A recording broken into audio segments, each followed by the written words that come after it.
चूँकि आज जनपद मिर्ज़ापुर में इंडिया गठबंधन के प्रत्याशी राजेंद्र एस बिंद का जो केंद्रीय चुनावी कार्यालय का जब उद्घाटन हुआ तो भारी तादाद में तमाम संगठन के सहयोगी दल आज यहाँ मौजूद रहे। बताया जा रहा है कि यहीं से 2143 बूथों पर पैनी नज़र रखी जाएगी और पूरा समीकरण यहीं से तैयार होगा। जीत का जश्न भी यहीं मनाया जाएगा।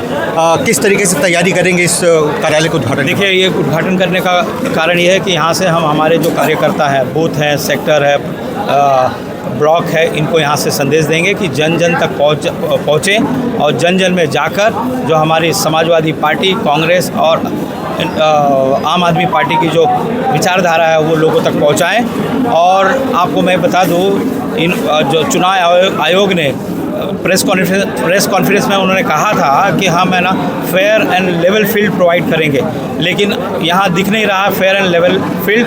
अब पीछे दिखे दूसरे चरण में कुछ ट्रेनों को रद्द कर दिया गया, उसमें जो हमारे जो वोटर्स थे उनको वहाँ जो चुनाव तक वो बूथ तक पहुँच नहीं पाए। ये किस तरीके का लेवल फील्ड है, ये मैं चुनाव आयोग से भी जानना चाहता हूँ। और हमारे अरविंद केजरीवाल जी हैं, जो मुख्यमंत्री हैं दिल्ली के, उनको जेल में रखा गया है। और हेमंत सोरेन को भी जेल में रखा गया, जो पिछड़ों की आवाज़ जो बोलते हैं, पिछड़ों की आवाज़ उठाते हैं, उनको जेल में रखा गया। तो ये किस तरीके का लेवल फील्ड प्रोवाइड किया जा रहा है, ये मैं आपके चैनल के माध्यम से जानना चाहता हूँ। एनडीए की सरकार कहती है, मोदी जी कहते हैं कि जो भ्रष्टाचारी हैं उनको जेल में ही डाला जाएगा।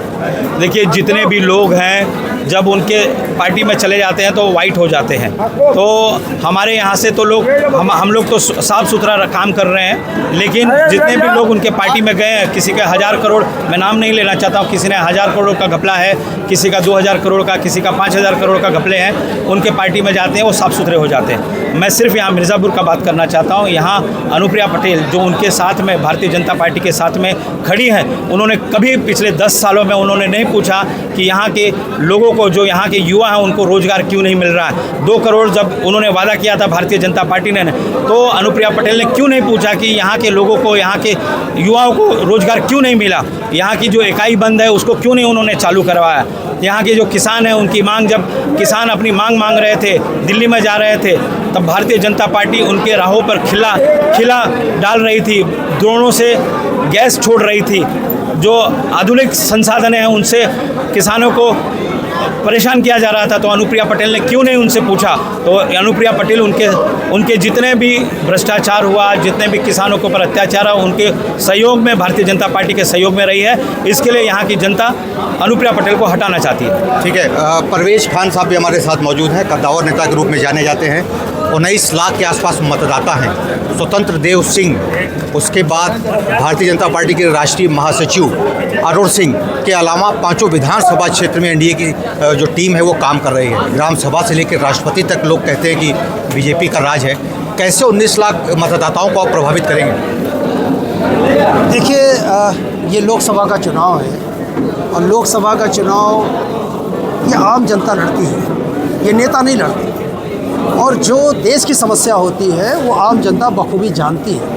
तो मैं समझता हूँ कि ये जनता का चुनाव है और इस सरकार ने जो अभी तक किए हैं उसको देखते हुए लोग एनडीए को नकार रहे हैं और इंडिया गठबंधन को जिताने का काम कर रहे हैं। राजेंद्र एस बिंद हमारे एक बड़े अच्छे नेता हैं, इनकी अपनी एक सोच अच्छी है और उस सोच के साथ जो आज मिर्ज़ापुर में माननीय हमारे राष्ट्रीय अध्यक्ष अखिलेश यादव जी ने इनको टिकट दिया है, मैं समझता हूँ ये जनता इसको महसूस करेगी और उसी हिसाब से वोट करेगी। देखिए, गुमराह करने की राजनीति बहुत दिन तक चलती नहीं। 10 साल से नेताओं मतलब जनता को गुमराह किया जा रहा है, झूठे वादे किए जा रहे हैं। आज कहा जा रहा है कि मोदी की गारंटी है। मैं समझता हूँ कि कोई गारंटी उन्होंने अपनी पूरी नहीं की। 2014 में जब वो चुनाव लड़े थे तो उन्होंने 2 करोड़ लोगों को नौकरी देने की बात की थी, किसानों का आमदनी बढ़ाने की बात की थी, एमएसपी की बात की थी, तमाम रोजगार की बात की थी, लेकिन वो कहीं दिख नहीं रहा।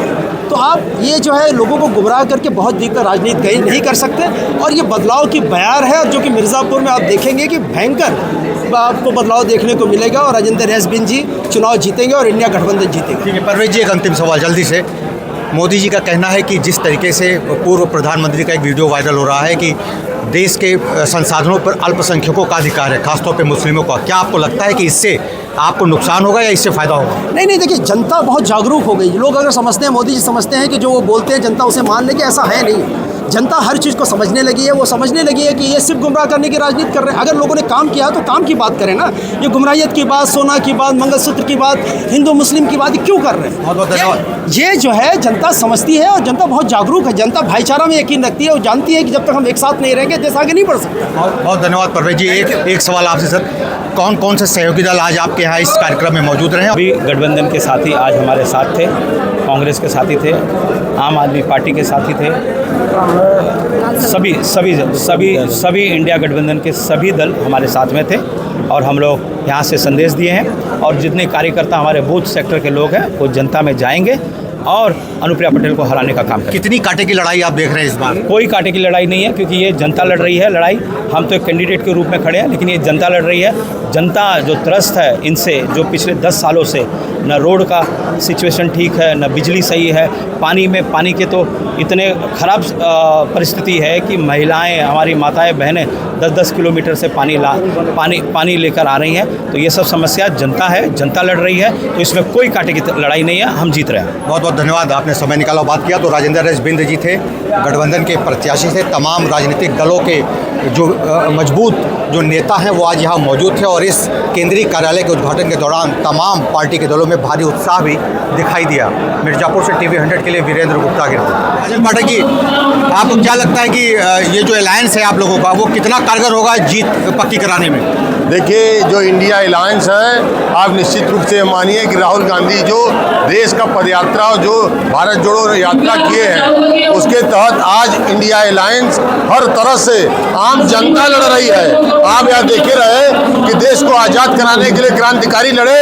आज इस देश में जो भाजपा सरकार है, मोदी सरकार है, बेरोजगारी की बात नहीं कर रही है, महंगाई की बात नहीं कर रही है, भ्रष्टाचार की बात नहीं कर रही है। इलेक्टोरल बॉन्ड एकदम सामने आपके आ गया, जो कि माफिया डांग को भी फेल कर दिया।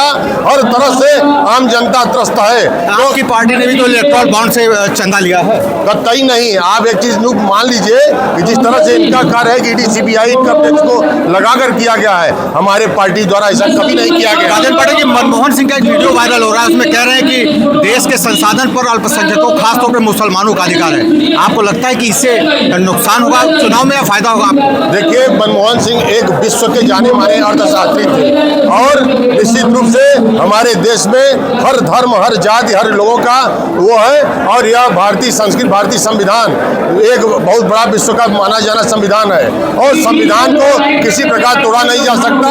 और मनमोहन सिंह जी ने जो अर्थव्यवस्था बनाई वो विश्व में माना जाता है। और आज देखिए देश की अर्थव्यवस्था से लेकर सारी व्यवस्था ध्वस्त हो गई है।